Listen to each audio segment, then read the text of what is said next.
HR to HR, from hell raising to human respect. The podcast is a little bit of career therapy, a little bit of chaos control, and a lot of workplace wisdom. Basically, all the things that ain't in the employee handbook. You're not going to want to miss it.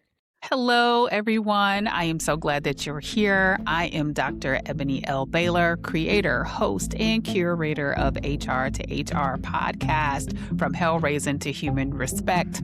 Listen, around here, we are building a community of thrivers. We're doing more than just surviving. We are leveling up with purpose. And so if you are new, welcome, welcome, welcome. If you've been with me for a while, welcome back. Do me a quick favor. Go ahead and please like, follow, subscribe, and share so this conversation can reach people who need it, and we can continue to grow the community that thrives in the workplace. Today, we are unpacking a distinction that helps shape careers, relationships, and emotional climate of every workplace. And that is the difference between self-elevation and self-promotion. These two behaviors can often get conflated or mixed up or lumped together, but they are so extremely different. One builds trust. The other can erode trust. One is rooted in value and value proposition. The other, quite honestly, is rooted in insecurity and ego. So we're going to take some time to dive in today. Once again, I am so excited that you're here. So let's talk about these things. What is the real difference between self-elevation and self-promotion? When it comes down to the difference between the two, the three differences that stand out to me, or at least that I can see in all of the research that I've done, is intent, substance, and social perception. Social perception and social comparison are like key drivers to both of these. So looking at all of these things, intent, substance, and self-perception, looking at self-elevation, it's really about lifting yourself up above others, and maybe even to the detriment of others. Maybe even you're elevating yourself falsely, maybe exaggerating some accomplishments. Self-promotion is about transparently sharing genuine, meaningful achievements and value. Self-elevation can create toxicity. It can create a negative dynamic in the workplace, whereas self-promotion creates visibility, credibility, and offers professional utility. Let's talk a little bit about what it means to really understand self-elevation. Self-elevation is fundamentally egocentric, basically. It's the behavior we see when someone builds maybe a false narrative or appear bigger, smarter, better, more capable than they actually are. So again, it's tapping into their ego and just insecurities in general. And so when we think about it, self-elevation is really, again, about those self-serving, self-servitude, when individuals build themselves up to make themselves seem more capable than anyone else. And it can show up in a number of ways. For example, exaggerated claims. It relies on puffing up the achievements without hard data to back them up. Someone saying that they've done something or they've accomplished something or did something, and there's no data, evidence, resource, document, person, or anything that could back up anything that's being said. Another way that self-elevation can show up was with pushing down others or minimizing their contributions to make oneself look better. For example, if someone is saying, oh, I did X, Y, and Z, that person that is seeking to self-elevate, they're promoting themselves over the accomplishments of someone else, minimizing and diminishing the work and accomplishments of others to amplify their skill set. Another way this shows up is what we call the look at me syndrome. The underlying message of anything that is said it's self-absorbed, right? Demanding validation without offering anything useful, like all eyes on me, look at me. Yeah, Susie may have done something, but I want you to look at me and what my accomplishments are. And so those are some ways that self-elevation shows up.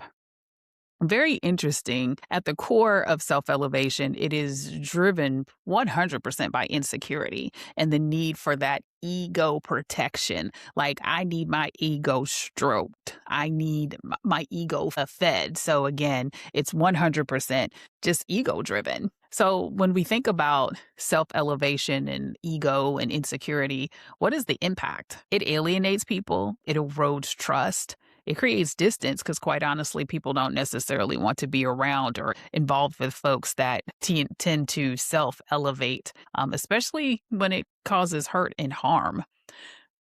Jamie Madigan wrote an article that's published on LinkedIn. It's called The Psychology of Social Comparisons in the Workplace.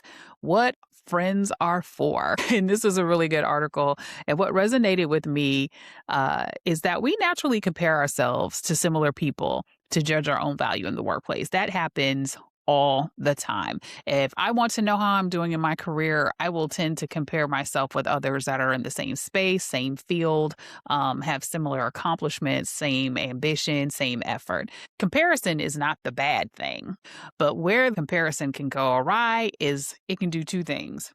Comparison can motivate or it can intimidate. And I've seen the comparisons do both. For the sake of this discussion, on this part of the discussion, we're going to focus on when comparison turns into intimidation. Social workplace comparisons can easily contribute to self-elevation when someone is intimidated. For example, someone being recognized for their work and possibly being groomed for a promotion or groomed to take on increased responsibility.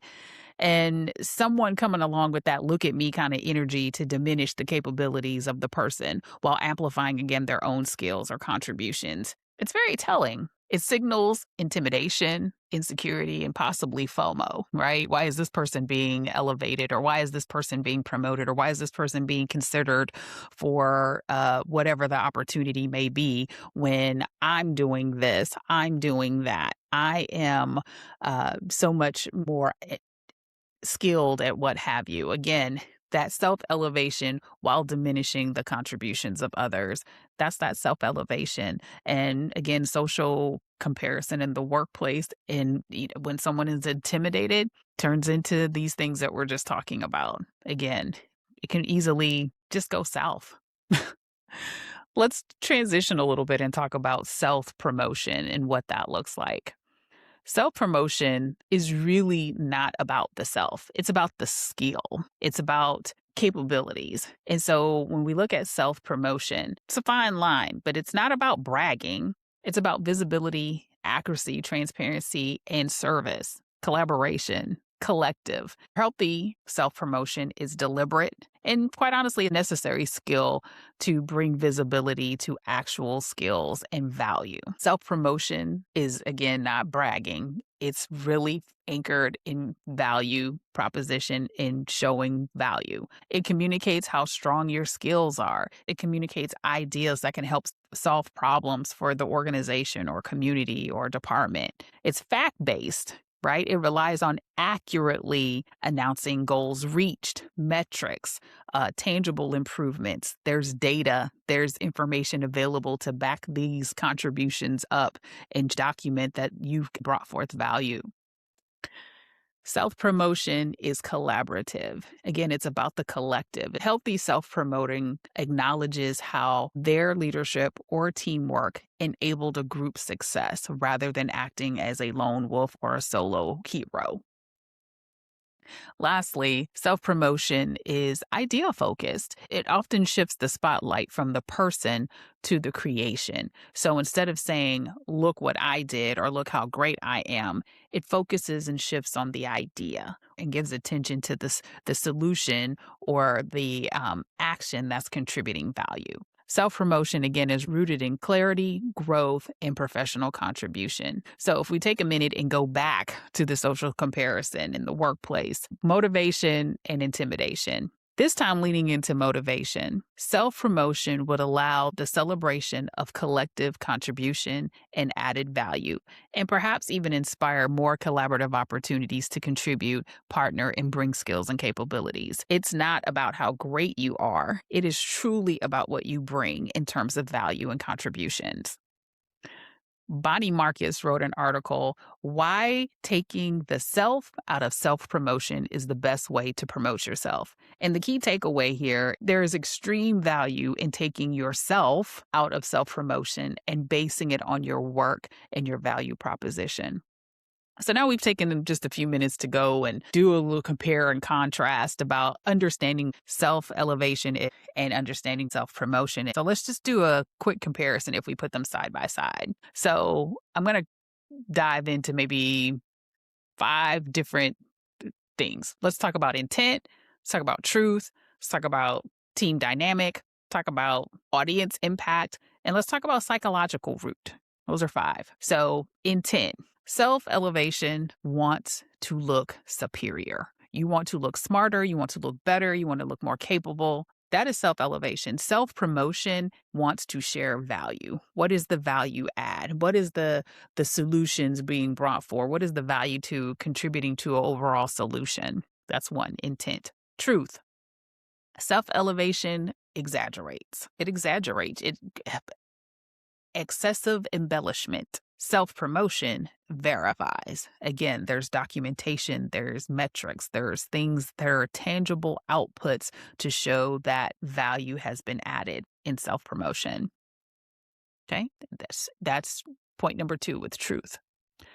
Team dynamic. Self-elevation hoards credit. Again, it's the ego, it's the insecurity, it's the fear of being overlooked, FOMO. And so self-elevation really is anchored in, I need to get all the credit. I want to be in the spotlight. I.